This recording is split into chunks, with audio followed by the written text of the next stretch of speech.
Hi, everyone. My name is Kate. I am a therapist who works with both kids, adolescents, teens, and young adults, as well as parents and families. And I'm also a student in the Educational Policy and Leadership Graduate Program here at UF. My research interest lies in understanding the impact of adverse childhood experiences, also known as ACEs, on school performance and student outcomes. So today I want to talk about the distinction between statistical significance and practical significance and how confusing the two can be a real problem. So to do this, I decided to create an example grade directly related to my field. So imagine a school district implementing a costly new trauma-informed program, social emotional learning program, aimed to improve daily attendance rates for students with high ACE scores. A pilot study is conducted and the results come back. The pilot study showed a statistically significant improvement in attendance with a p-value of 0.04. On paper, this looks very promising, but upon closer inspection, the average improvement in academics was only zero point 0.3 days per student per semester. While statistically this tiny increase wasn't due to random chance, is it actually practically significant? And the answer to that is absolutely not. Spending thousands of dollars and countless hours training staff and implementing a program for an average gain of less than half a day of attendance per students over an entire semester is just not very practically significant, helpful, encouraging, all of the things. The probable consequences of basing a policy based on such a finding are pretty significant and severe. So, misallocation of scarce resources, those funds or staff time could have gone to a different, truly impactful intervention. Lack of real change.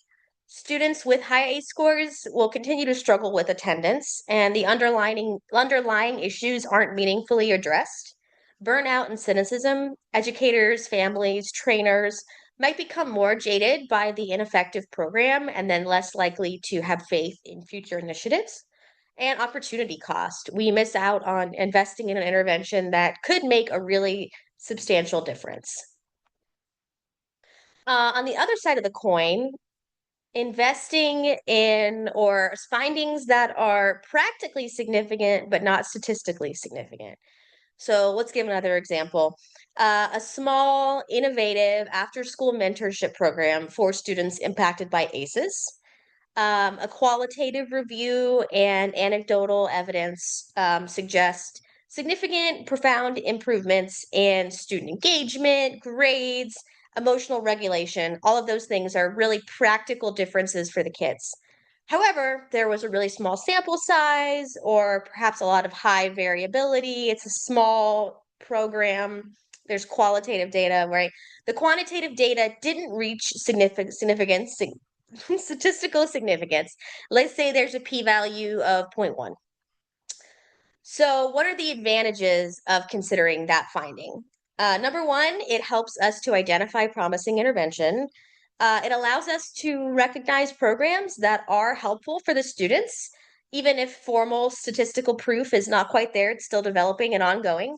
It also encourages further research. It shows us where larger, more rigorous studies are needed, and it focuses on the real world impact. It keeps our focus on what really matters for these students and their well being rather than just abstract numbers. There are also, of course, significant drawbacks of this. So there's the risk of ineffectiveness.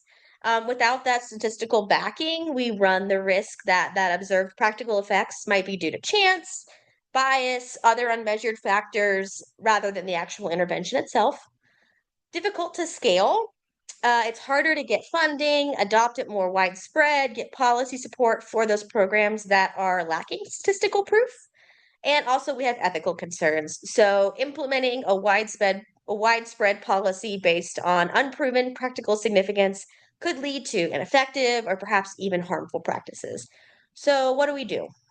What's the conclusion? So, for my specific area of interest, which, as I said, is supporting students impacted by adverse childhood experiences, I would obviously prefer to have both statistical and practical significance. But if I only had to pick one, I would prefer a finding that is practically significant but not statistically significant, and I'll explain why.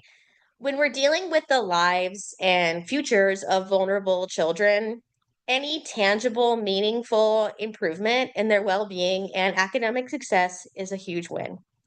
While statistical significance is incredibly important for rigor and for scaling, as we said, if we dismiss an intervention that is clearly making a real positive difference simply because it hasn't crossed an arbitrary statistical threshold, that's a disservice to the children. It also means that we might overlook truly effective, albeit under-researched solutions. So my preference would be to identify those practically significant programs, then have resources to conduct the larger, more robust studies that need to achieve statistical significance. Because ultimately, if we want to help these kids and change the outcomes for them, we need interventions that not only work in a stats form, but also genuinely make a difference in their lives. So that is my take on this. I hope grounding it in real world examples was helpful. Um, and I look forward to seeing everyone else's videos as well.